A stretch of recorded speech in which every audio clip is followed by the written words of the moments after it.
Good afternoon, everybody. I just met again with my National Security Council on the campaign to destroy ISIL. I want to thank Secretary Carter and Chairman Dunford, who just returned from meetings with our coalition partners in the Middle East, for hosting us and for their continued leadership of our men and women in uniform. I last updated the American people on our campaign in June, shortly after the horrifying attack in Orlando. In the weeks since, we've continued to be relentless in our fight against ISIL. And on the ground in Syria and Iraq, ISIL continues to lose territory. Tragically, however, we have also seen that ISIL still has the ability to direct and inspire attacks. So we've seen terrible bombings in Iraq and in Jordan, in Lebanon, Saudi Arabia, Yemen, and Afghanistan, attacks on an Istanbul airport, a restaurant in Bangladesh, Bastille Day celebrations in a church in France, and a music festival in Germany. In fact, the decline of ISIL in Syria and Iraq appears to be causing it to shift to tactics that we've seen before, an even greater emphasis on encouraging high-profile terrorist attacks, including in the United States. As always, our military, diplomatic, intelligence, homeland security, and law enforcement professionals are working around the clock with other countries and with communities here at home to share information and prevent such attacks. And over the years, they've prevented many. But as we've seen, it is still very difficult to detect and prevent lone actors or small cells of terrorists who are determined to kill the innocent and are willing to die. And that's why, as we discussed today, we're going to keep going after ISIL aggressively across every front of this campaign. Our air campaign continues to hammer ISIL targets.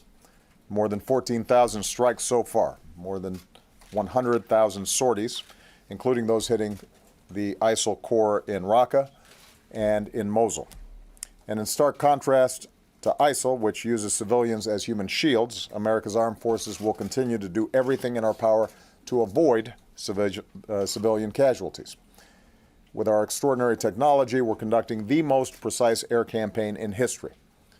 After all, it is the innocent civilians of Syria and Iraq who are suffering the most and who need to be saved from ISIL's terror. And so when there are allegations of civilian casualties, we take them very seriously. We work to find the facts, to be transparent, and to hold ourselves accountable for doing better in the future. We continue to take out senior ISIL leaders and commanders. This includes ISIL's Deputy Minister of War, Bassem Muhammad al-Bajari, a top commander in Mosul, Hatim Talib al-Hamdani, and in yet another significant loss for ISIL, its Minister of War, Umar al-Shishani. None of ISIL's leaders are safe, and we're going to keep going after them. On the ground in Iraq, local forces keep pushing ISIL back. In a major success, Iraqi forces, with coalition support, finally liberated Fallujah. Now they're clearing ISIL fighters from more areas up the Euphrates Valley, and Iraqi forces retook the strategic air base at Qayyarah, just 40 miles from Mosul, now the last major ISIL stronghold in Iraq. Given the success, the additional 560 U.S. support personnel that I ordered to Iraq last month will help turn this base into a logistical hub and launchpad for Iraqi forces as they push into Mosul. Meanwhile, in Syria, a coalition of local forces backed by our Special Operations Forces and airstrikes continues to take the fight to ISIL as well. The coalition is fighting its way into the town of Manbij, a gateway for ISIL fighters coming in and terrorists heading out to attack Europe, which is why ISIL is fighting hard to hold it.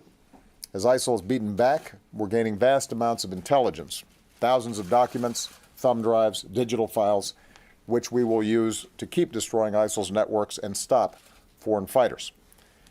We also continue to intensify our efforts against al-Qaeda in Syria, which, no matter what name it calls itself, cannot be allowed to maintain a safe haven to train and plot attacks against us. I do want to step back and note the broader progress that has been made in this campaign so far.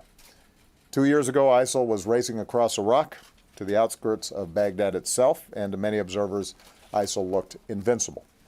Since then, in Iraq, ISIL has lost at the Manbij Dam, at Tikrit, at Beji, at Sinjar, at Ramadi, at Hit, at Rutbah, and now Fallujah.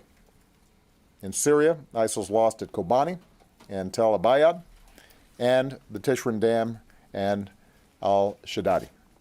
ISIL has lost territory across vast stretches of the border with Turkey and almost all major transit routes into Raqqa. And in both Iraq and Syria, ISIL has not been able to reclaim any significant territory that they have lost. So I want to repeat, ISIL has not had a major successful offensive operation in either Syria or Iraq in a full year. Even ISIL's leaders know they're going to keep losing. In their message to followers, they're increasingly acknowledging that they may lose Mosul and Raqqa, and ISIL is right. They will lose them. And we'll keep hitting them and pushing them back and driving them out until they do. In other words, ISIL turns out not to be invincible. They are, in fact, inevitably going to be defeated. But we do recognize at the same time that the situation is complex, and this cannot be solved by military force alone. That's why last month the United States and countries around the world pledged more than $2 billion in new funds to help Iraqis stabilize and rebuild their communities. It's why we're working with Iraq so that the military campaign to liberate Mosul is matched with humanitarian and political efforts to protect civilians and promote inclusive governance and development. So ISIL cannot return by exploiting divisions or new grievances. In Syria, as I've repeatedly said, defeating ISIL and al-Qaeda requires an end to the civil war and the Assad regime's brutality against the Syrian people, which pushes people into the arms of extremists. The regime and its allies continue to violate the cessation of hostilities, including with vicious attacks on defenseless civilians, medieval sieges against cities like Aleppo, and blocking food from reaching families that are starving. It is deplorable, and the depravity of the Syrian regime has rightly earned the condemnation of the world. Russia's direct involvement in these actions over the last several weeks raises very serious questions about their commitment to pulling the situation back from the brink. The U.S. remains prepared to work with Russia to try to reduce the violence and strengthen our efforts against ISIL and al-Qaeda in Syria. But so far, Russia has failed to take the necessary steps.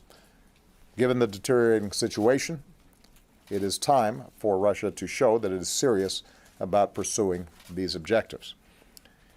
Beyond Syria and Iraq, we'll keep working with allies and partners to go after ISIL wherever it tries to spread.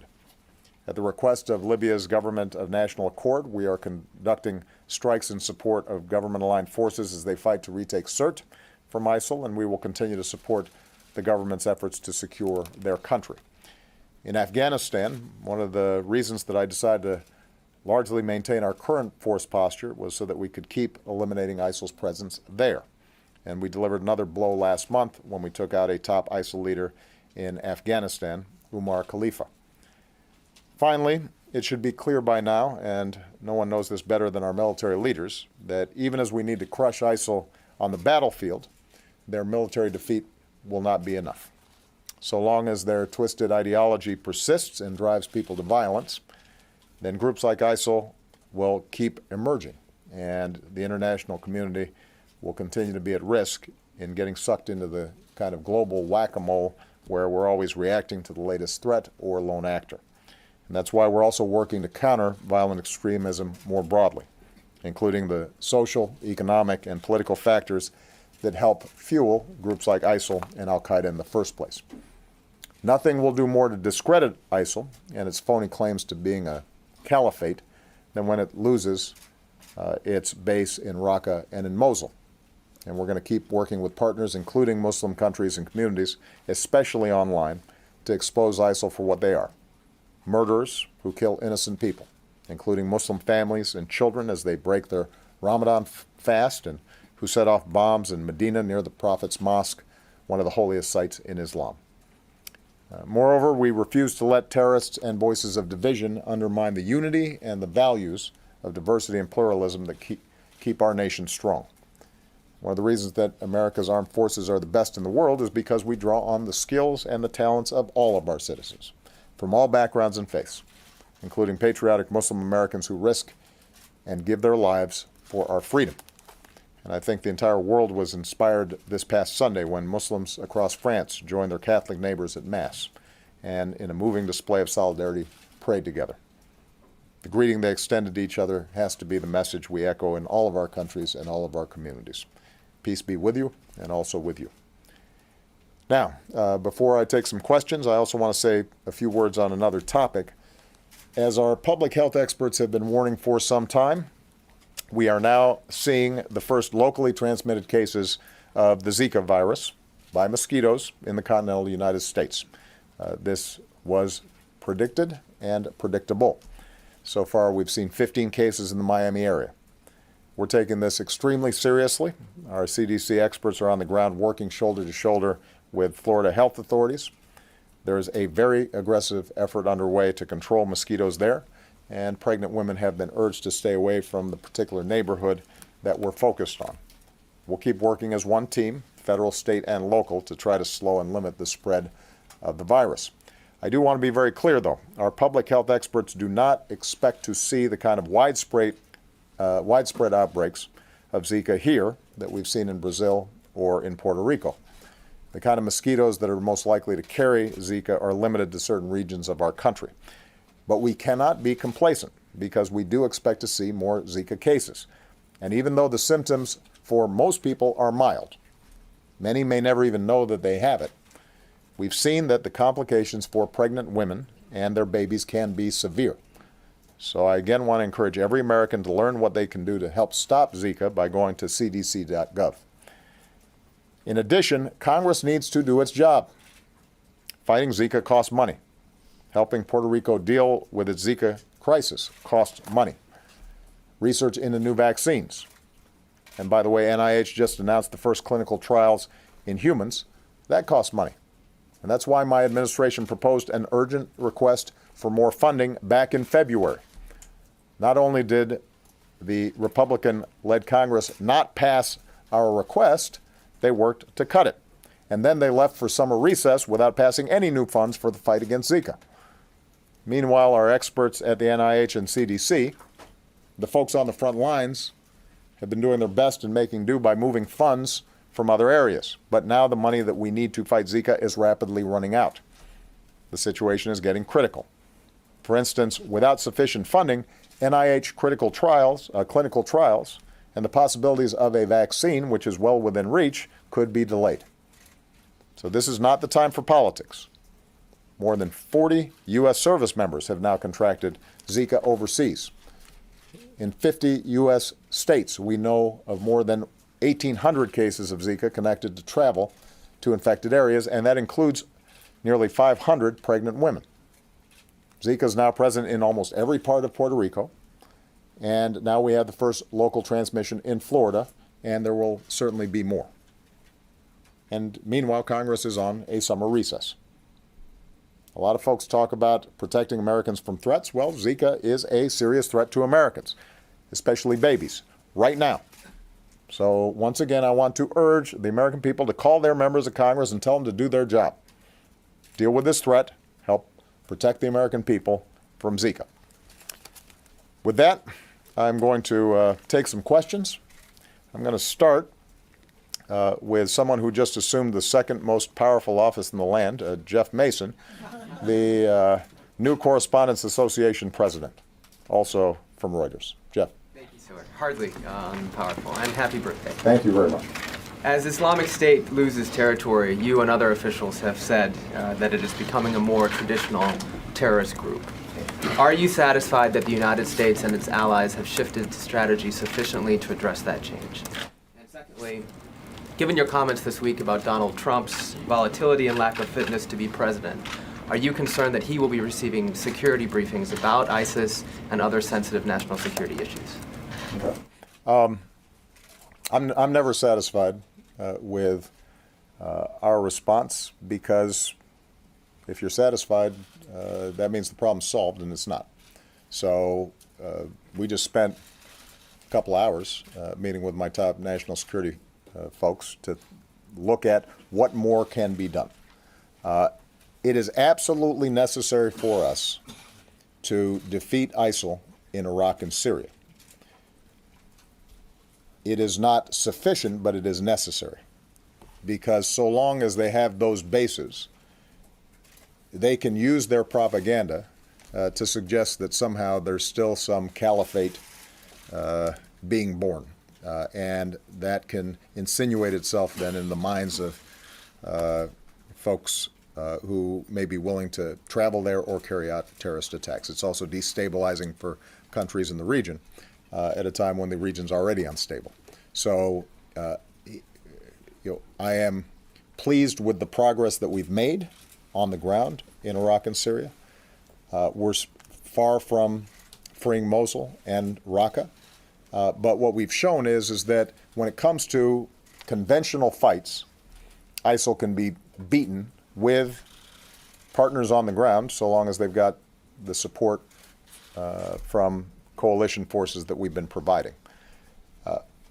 In the meantime, though, you're seeing ISIL carry out external terrorist acts, and they've learned something. They've adapted from al-Qaeda, which had a much more centralized operation and tried to plan very elaborate attacks.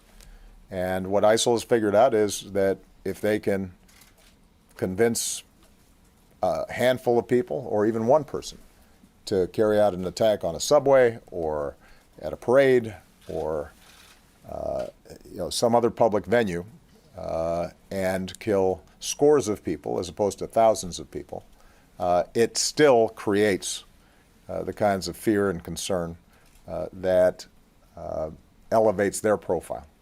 So in some ways, rooting out these networks for smaller, less complicated attacks is tougher because it doesn't require as many resources on their part or preparation. But it does mean that we've got to do even more to generate the intelligence and to work with our partners in order to degrade those networks. And the fact is that those networks will probably sustain themselves even after ISIL is defeated in Raqqa and Mosul.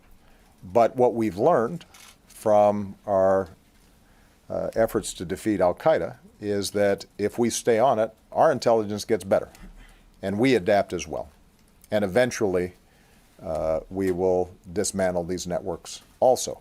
This is part of the reason why, however, it is so important for us to keep our eye on the ball and not panic, not succumb to fear, because ISIL can't defeat the United States of America or our NATO partners. We can defeat ourselves, though, if we make bad decisions. And we have to understand that as painful and as tragic as these attacks are, that we are going to keep on grinding away, preventing them wherever we can, using a whole of government effort to knock down their propaganda, to disrupt their networks, to take their key operatives off the battlefield, and that eventually we will win. But if we start making bad decisions, indiscriminately killing civilians, for example, in some of these areas, instituting offensive religious tests on who can enter the country, those kinds of strategies can end up backfiring. Because in order for us to ultimately win this fight, we cannot frame this as a clash of civilizations between the West and Islam. That plays exactly into the hands of ISIL and the perversions, the perverse interpretations of Islam that they're putting forward. As far as Mr. Trump, we are going to go by the law, which is that, and both the tradition and the law, that if somebody's the nominee, the Republican nominee for president, they need to get a security briefing so that if they were to win, they are not starting from scratch in terms of being prepared for this office. And I'm not going to go into details of the nature of the security briefings that both candidates receive. What I will say is that they have been told these are classified briefings. And if they want to be president, they got to start acting like president. And that means being able to receive these briefings and not spread them around. Are you worried about that? Well, I think I've said enough on that. Mary Bruce. Thank you, Mr. President. What is your response to critics who say the $400 million in cash that you sent to Iran was a ransom payment? Was it really simply a pure coincidence that a sum that was a payment that was held up for almost 4 decades was suddenly sent at the exact same time that the American prisoners were released? And can you assure the American people that none of that money went to support terrorism? Okay. It's been interesting to watch this story surface. Some of you may recall, we announced these payments in January, many months ago. There wasn't a secret. We announced them to all of you. Josh did a briefing on them.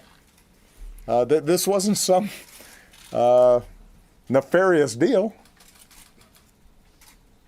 And at the time, we explained that Iran had pressed a claim before an international tribunal about them recovering money of theirs that we had frozen, that as a consequence of its working its way through the international tribunal, it was the assessment of our lawyers that we were now at a point where there was significant litigation risk and we could end up costing ourselves billions of dollars. It was their advice and suggestion that we settle. And that's what these payments represent. And it wasn't a secret. We were completely open with everybody about it, and it's interesting to me how suddenly this became a story again. That's point number one. Point number two, we do not pay ransom for hostages. We've got a number of Americans being held all around the world. And I meet with their families. And it is heartbreaking. And we have stood up an entire section of interagency experts who devote all their time to working with these families to get these Americans out. But those families know that we have a policy that we don't pay ransom. And the notion that we would somehow start now in this high-profile way and announce it to the world, even as we're looking into the faces of other hostage families whose loved ones are being held hostage, and say to them that we don't pay ransom, defies logic. So that's point number two. We do not pay ransom. We didn't here, and we won't in the future. Precisely because if we did, then we would start encouraging Americans to be targeted, much in the same way that some countries that do pay ransom end up having a lot more of their citizens being taken by various groups. Point number three is that the timing of this was in fact dictated by the fact that as a consequence of us negotiating around the nuclear deal, we actually had diplomatic negotiations and conversations with Iran for the first time in several decades.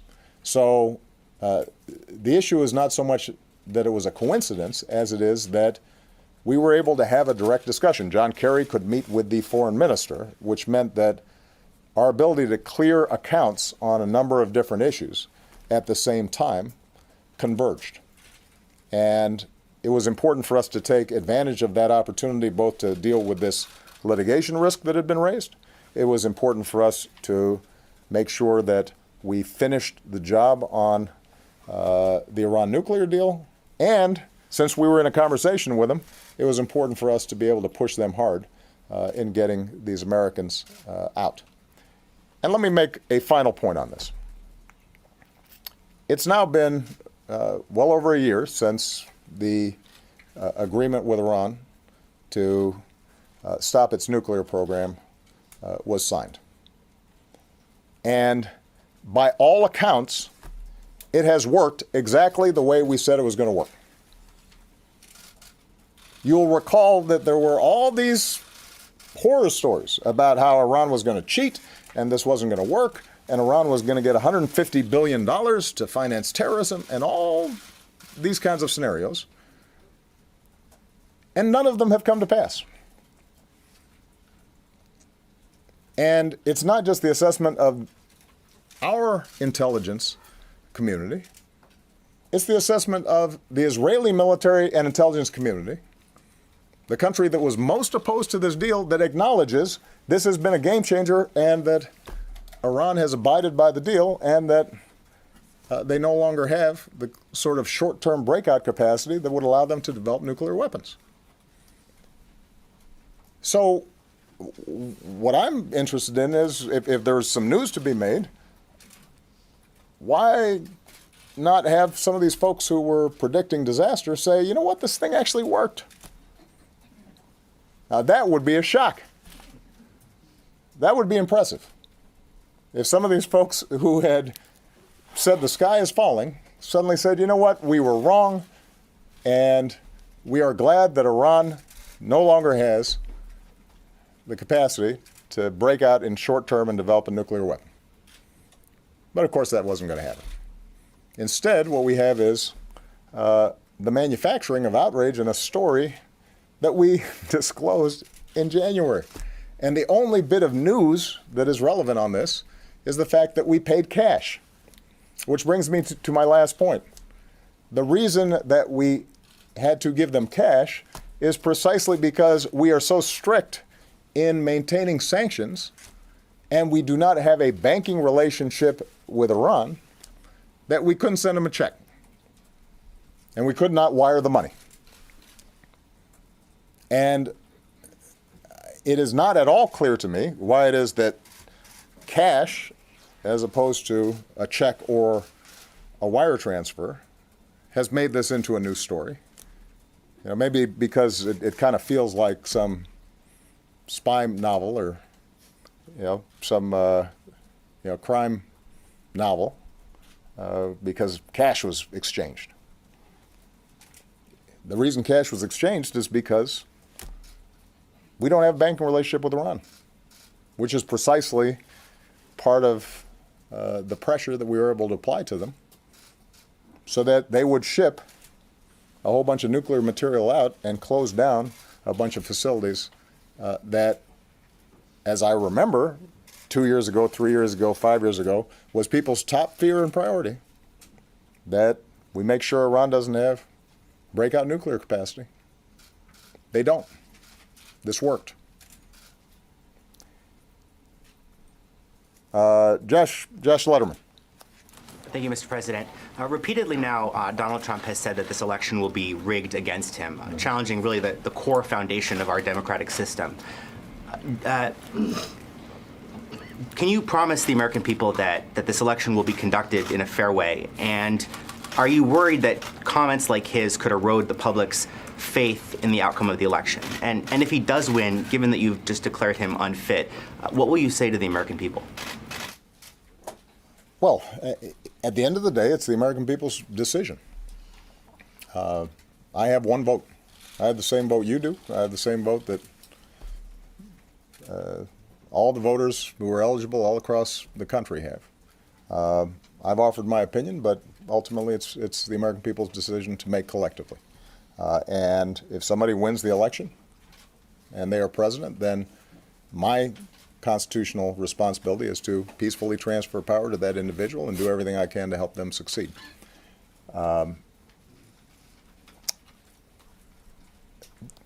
It is, I don't even really know where to start on answering this question. Of course the elections will not be rigged. What does that mean? The federal government doesn't run the election process.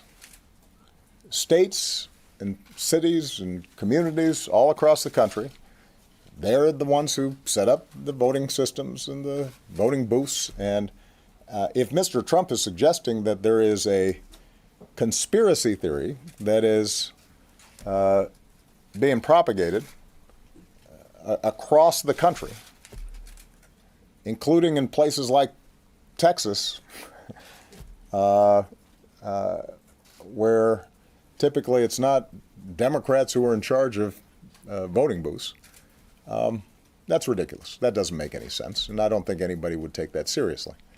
Now, we do take seriously, as we always do, our responsibilities to monitor and preserve the integrity of the voting process.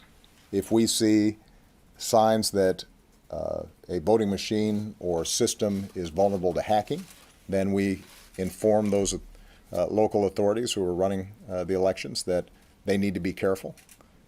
If we see jurisdictions that are violating federal laws in terms of equal access and aren't providing ramps for disabled voters or are discriminating in some fashion or are otherwise violating civil rights laws, then the Justice Department will come in and take care of that. But this will be an election like every other election. And, you know, I think all of us at some points in our lives have played sports or maybe just played in a schoolyard or a sandbox, and sometimes folks, if they lose, they start complaining that they got cheated. But I've never heard of somebody complaining about being cheated before the game was over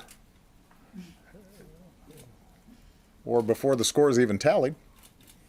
So my suggestion would be, you know, go out there and try to win the election. If Mr. Trump is up 10 or 15 points on election day and ends up losing, then, you know, maybe he can raise some questions. That doesn't seem to be the case at the moment. Barbara Starr. Thank you, Mr. There you go. President.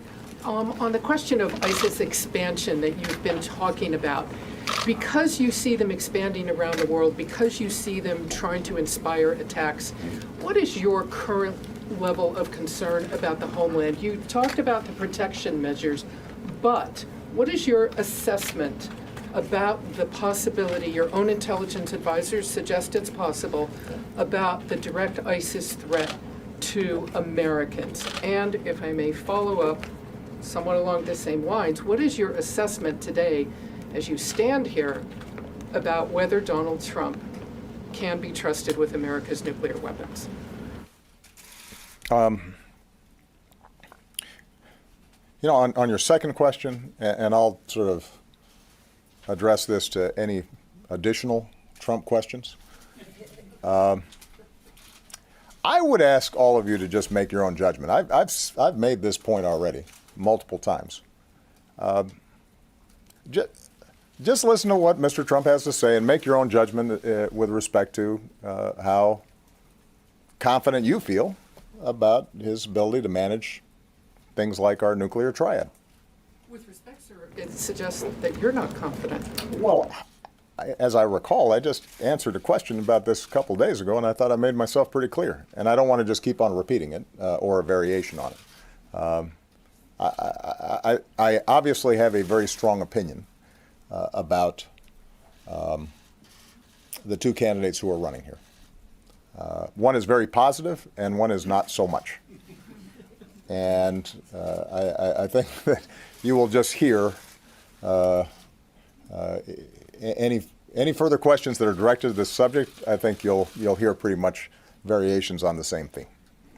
What I can say is this is serious business, and the person who is in the Oval Office and who our Secretary of Defense and our Joint Chiefs of Staff and our outstanding men and women in uniform report to,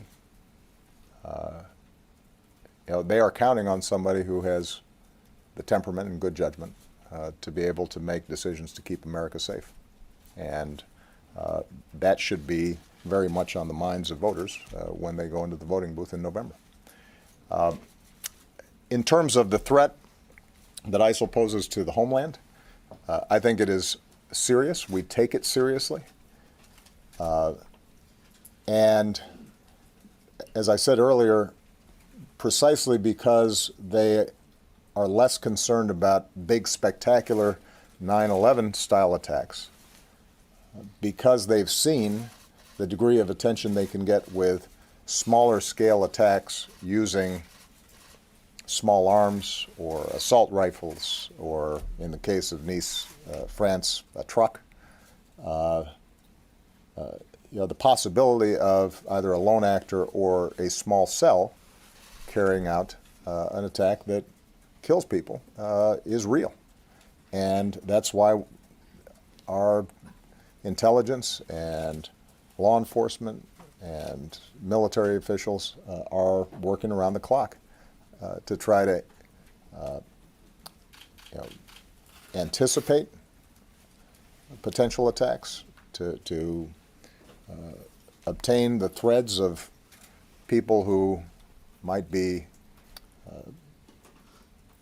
vulnerable to brainwashing by ISIL. We are constrained here in the United States to carry out this work in a way that's consistent with our laws and presumptions of innocence. And the fact that we prevent a lot of these attacks as effectively as we do, without a lot of fanfare and abiding by our law, is a testament to the incredible work that these folks are doing. They work really hard at it, but it is always a risk. And some of you may have read the article in the New York Times today. I guess it came out last night online, about this individual in Germany who had confessed and given himself up, and then explained his knowledge of how ISIL's networks worked. There was a paragraph in there that some may have caught, which we don't know, for a fact that this is true, but according to this reporting, the individual indicated that ISIL recognizes it's harder to get its operatives into the United States, but the fact that we have what he referred to as open gun laws meant that anybody, as long as they didn't have a criminal record that barred them from purchase, could go in and buy weapons. That made sort of a homegrown extremist strategy more attractive to them. And those are the hardest to stop, because by definition, if somebody doesn't have a record, if it's not triggering something, it means that anticipating their actions becomes that much more difficult. And this is why the military strategy that we have in Syria and Iraq is necessary, but it is not sufficient. We have to do a better job of disrupting networks, and those networks are more active in Europe than they are here, but we don't know what we don't know, and so it's conceivable that there are some networks here that could be activated. But we also have to get to the messaging that can reach a troubled individual over the internet, and do a better job of disrupting that. And what I've told my team is that although we've been working on this now for 5, 6, 7 years, we've got to put more resources into it. This can't be an afterthought. It's something that we have to really focus on. This is also why how we work with the Muslim American community, the values that we affirm about their patriotism and their sacrifice, and our fellow feeling with them is so important.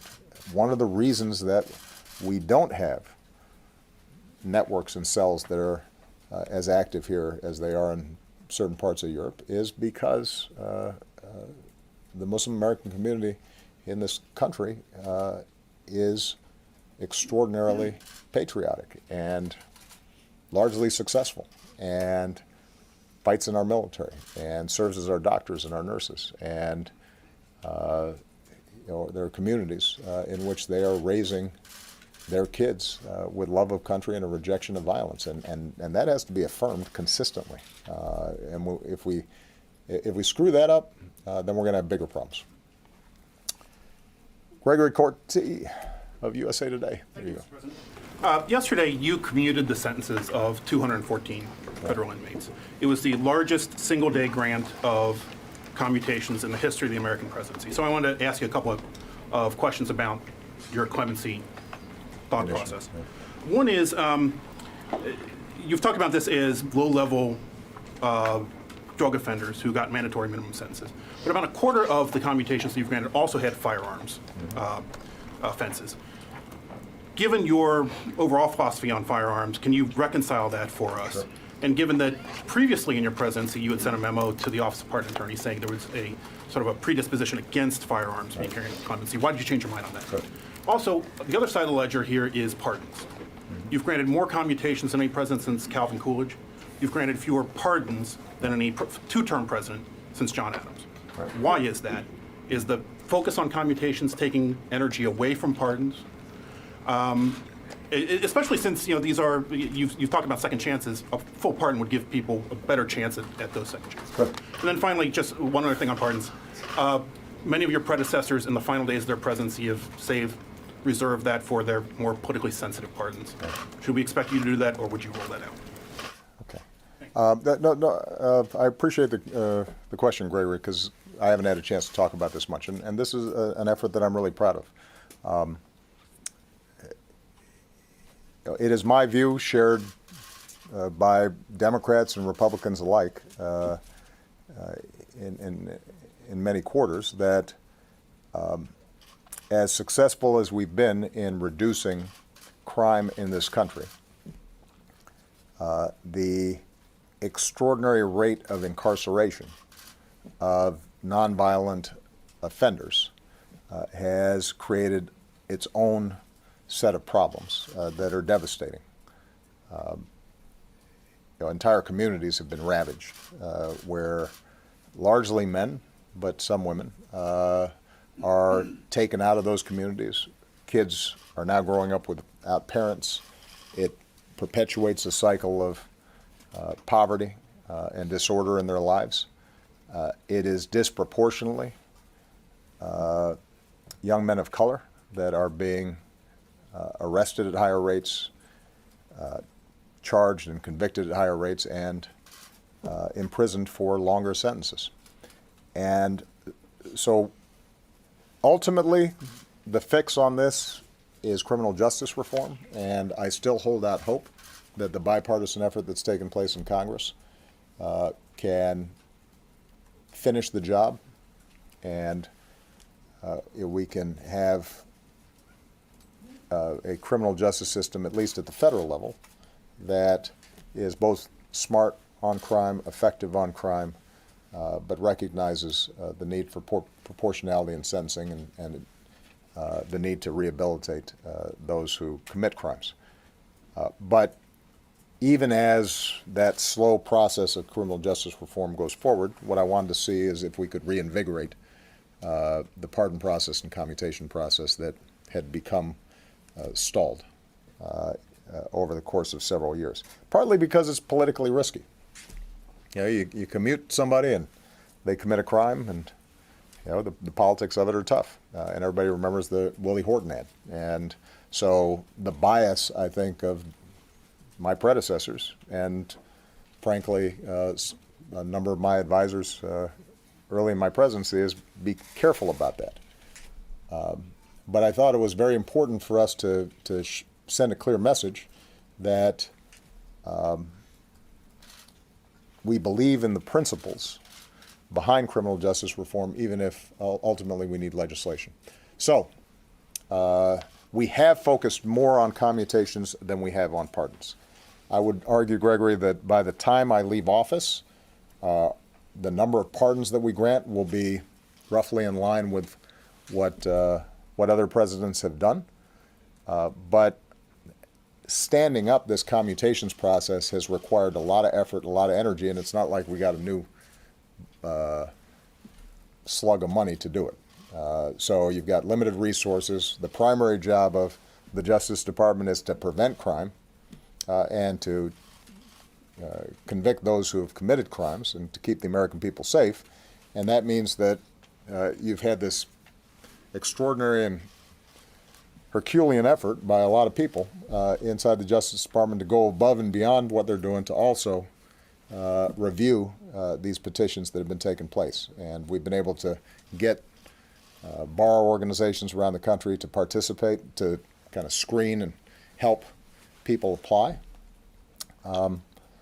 And what the main criteria that I've tried to set is if under today's laws, because there have been changes in how we charge nonviolent drug offenses, if under today's charges their sentences would be substantially lower than the charges that they received, if they got a life sentence but a U.S. attorney or the Justice Department indicates that today they'd be likely to get 20 years and they've already served 25, then what we try to do is to screen through and find those individuals who have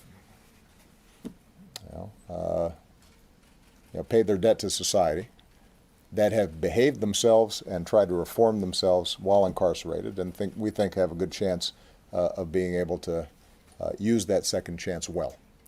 On the firearms issue, what I've done is to try to screen out folks who seem to have a propensity for violence.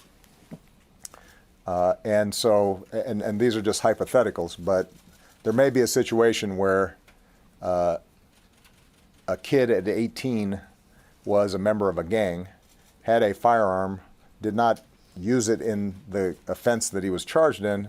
There's no evidence that he used it in any violent offense. It's still a firearms charge and enhancement, but he didn't use it. He's now 48 or 38, 20 years later, and has a unblemished prison record. Has gone back to school, gotten his GED, has gone through drug treatment, has the support of the original judge that presided, the support of the U.S. attorney that charged him, support of the warden, has a family that loves him. And in that situation, the fact that he had 20 years earlier an enhancement because he had a firearm is different than a situation where somebody is engaged in armed robbery and shot somebody. In those cases, that is still something that that I'm concerned about. Our focus really has been on people who we think were overcharged and people who we do not believe have a propensity towards violence. And in terms of your last question about sort of last-minute pardons that are granted, the process that I've put in place is not going to vary depending on how close I get to the election.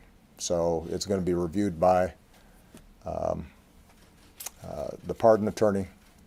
It'll be reviewed by my White House counsel, and I'm going to, as best as I can, make these decisions based on the merits as opposed to political considerations. Okay. And finally, Jim Malashevsky is retiring after 30 years at NBC. He's done an outstanding job, mostly covering the Department of Defense. This may be my last press conference here, so I just wanted to thank Jim for the extraordinary career that he's had and the great job that he's done. And he gets the last question. Thank you very much, Mr. You bet. President. First, back to ISIS and Iraq and Syria. Your very own National Counterterrorism Operation has found that despite all the decisive defeats that the U.S. and coalition have dealt ISIS on the battlefield, that they've expanded their threat worldwide to include as many as 18 operational bases. In the 6 years you've been dealing, do you feel any personal disappointment that there hasn't been more progress? And in any discussions you've had with the U.S. military and your intelligence agencies, have you come up with any new ideas on how to deal or defeat ISIS? Every time there's a terrorist attack, I feel disappointment because I'd like to prevent all of them. And that's true not just when the attacks are in Europe or in the United States. When you read stories about attacks in Lebanon or Iraq or Afghanistan or distant parts of the world that don't get as much attention, they get my attention because that's somebody's kid and that's somebody's mom and that's somebody who was just going about his business. And mindlessly, senselessly, this person was murdered. So I haven't gotten numb to it. It bugs me whenever it happens and wherever it happens. And we are constantly pushing ourselves to see, are there additional ideas that we can deploy to defeat this threat? Now, it is important that we recognize terrorism as a tactic has been around for a long time. And if you look at the 70s or the 80s or the 90s, there was some terrorist activity somewhere in the world that was brutal. And as much as I would like to say that during my 8-year presidency we could have eliminated terrorism completely, it's not surprising that that hasn't happened, and I don't expect that will happen under the watch of my successors. I do think that because of our extraordinary efforts, the homeland is significantly safer than it otherwise would be. Now, in some ways this is arguing the counterfactuals, but the attacks we prevent, I take great satisfaction in, and I am grateful for the extraordinary work that our teams do. I don't think there's any doubt that had we not destroyed al-Qaeda in the Fatah, that more Americans would have been killed. And we might have seen more attacks like we saw on 9/11. And we have maintained vigilance, recognizing that those threats still remain, those aspirations in the minds of these folks still remain. But it is much harder for them to carry out large-scale attacks like that than it used to be. What we have seen is that these lower-level attacks carried out by fewer operatives or an individual with less sophisticated and less expensive weapons can do real damage. And that, I think, points to the need for us to not just have a military strategy, not just have a traditional counterterrorism strategy that's designed to bust up networks and catch folks before they carry out their attacks, although those still are necessary, and we have to be more and more sophisticated about how we carry those out. It still requires us to have much greater cooperation with our partners around the world. But it points to the fact that we're going to have to do a better job in draining the ideology that is behind these attacks, that right now is emanating largely out of the Middle East, and a very small fraction of the Muslim world, a perversion of Islam that has taken root and has been turbocharged over the internet, and that is appealing to even folks who don't necessarily know anything about Islam and aren't even practicing Islam in any serious way, but have all kinds of psychosis and latch onto this as some way of being important. and magnifying themselves. And that's tougher because that involves both changes in geopolitics in places like Syria. It requires cultural changes in regions like the Middle East and North Africa that are going through generational changes and shifts as the old order collapses. It requires psychology and thinking about how do these messages of hate reach individuals, and are there ways in which we can intervene ahead of time?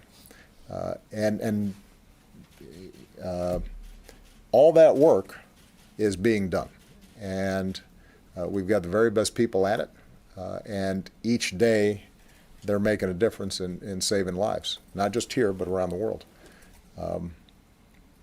But it's a challenge precisely because if you're successful 99% of the time, that 1% can still mean heartbreak for families. And it's difficult because in a country, let's say, of 300 million people here in the United States, if 99.9% of people are immune from this hateful ideology, but 1/10 of 1% are susceptible to it, that's a lot of dangerous people running around. And we can't always anticipate them ahead of time because they may not have criminal records. So this is going to be a challenge. I just want to end on the point that I made earlier. How we react to this is as important as the efforts we take to destroy ISIL, prevent these networks from penetrating. You can't separate those two things out. The reason it's called terrorism, as opposed to just a standard war, is that these are weak enemies that can't match us in conventional power. But what they can do is make us scared. And when societies get scared, they can react in ways that undermine the fabric of our society. It makes us weaker and makes us more vulnerable and creates politics that divide us in ways that hurt us over the long term. And so if we remain steady and steadfast and vigilant, but also take the long view and maintain perspective and remind ourselves of who we are and what we care about most deeply and what we cherish and what's good about this country and what's good about the international order and civilization that was built in part because of the sacrifices of our men and women after a 20th century full of world war. If we remember that, then we're going to be okay. But we're still going to see episodically these kinds of tragedies, and we're going to have to keep working on it until we make things better. All right? Mr. President, You may only because this is your I retirement. was hoping you'd. Yeah, but I hope it's not too long because No, it's. I'm going to be late for my birthday dinner. Happy birthday, by Thank the way. You alluded earlier to the negotiations between the U.S. and Russia over some military-to-military cooperation in Syria against some of the militant forces there, presumably in exchange for whatever Russian influence could be imposed on the Assad regime for Right. a variety of reasons. Now, I'm sure you're not surprised that some in the military are not supportive of that deal. Some European allies think it would be a deal with the devil. What makes you so confident that you can trust the Russians and Vladimir Putin? I'm not confident that we can trust the Russians and Vladimir Putin, which is why we have to test whether or not we can get an actual cessation of hostilities that includes an end to the kinds of aerial bombing and civilian death and destruction that we've seen carried out by the Assad regime. And Russia may not be able to get there either because they don't want to or because they don't have sufficient influence over Assad. and that's what we're going to test. So we go into this without any blinders on. We're very clear that Russia has been willing to support a murderous regime that has, and an individual in Assad who has destroyed his country just to cling on to power. What started with peaceful protests has led to a shattering of an entire, pretty advanced society. And so whenever you're trying to broker any kind of deal with individual like that or a country like that, you got to go in there with some skepticism. On the other hand, if we are able to get a genuine cessation of hostilities that prevents indiscriminate bombing, that protects civilians, that allows humanitarian access, and creates some sort of pathway to begin the hard work of political negotiations inside of Syria, then we have to try. Because the alternative is a perpetuation of civil war. I mean, I've been wrestling with this thing now for a lot of years. I am pretty confident that a big chunk of my gray hair comes out of my Syria meetings. And there is not a meeting that I don't end by saying, is there something else we could be doing that we haven't thought of? Is there a plan F, G, H that we think would lead to a resolution of this issue so that the Syrian people can put their lives back together again, and we can bring peace and relieve the refugee crisis that's taken place? And the options are limited when you have a civil war like this, when you have a ruler who doesn't care about his people, when you've got terrorist organizations that are brutal and would impose their own kind of dictatorship on people, and you have a moderate opposition and ordinary civilians who are often outgunned and outmanned. And you know, that's a very difficult situation to deal with. But we've got to give it a chance. There are going to be some bottom lines that we expect for us to cooperate with Russia beyond the sort of deconfliction that we're currently doing, and that means restraint on the part of the regime that so far has not been forthcoming. You know, early on in this version of the cessation of hostilities, we probably saw some lives saved and some lessening of violence. The violations of this cessation have grown to the point where it just barely exists, particularly up in the northwestern part of the country. So we're going to test and see if we can get something that sticks. And if not, then Russia will have shown itself very clearly to be an irresponsible actor on the world stage that is supporting a murderous regime, and we'll have to answer to that on the international stage. All right. Thank you very much, everybody.